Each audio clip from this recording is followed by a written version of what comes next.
婚害防治法今年3月修法实施，禁止电子婚、立管加离婚哦。台湾旧婚联盟指出讲，一般的成员健保的审查嘛，至少要当半的时间哦。也毋过针对婚的审查，8月才当成立委员会，最近就风声讲，新的婚品9月底、10月就可能会上市。因是批评讲，这根本就是乌箱作业。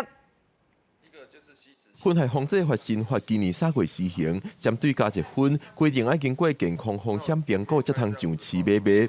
根据国检署的资料，目前有10个业者提出申请，有2间公司的婚品等咧审查。二日有立委参民间团体召开记者会，集齐审查等事项的落错。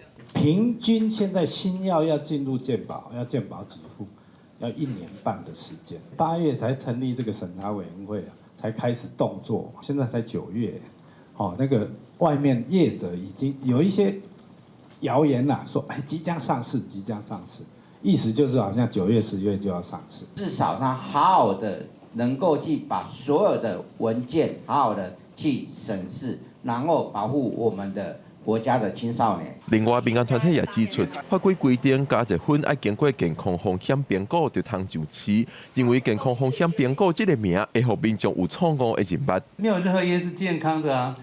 所以你真的要认真做健康风险评估的话，没有任何烟可以通过。通过之后，代表的可能就是比较健康的烟，或是这个健康无虞的烟，这个对民众是非常大的误导。林维洲指出，现主是有风声讲10月份就有加结婚通就市买卖，烦恼健康风险评估审查过程无够认真，伊表示会要求国检署提出专案报告，说明审查流程。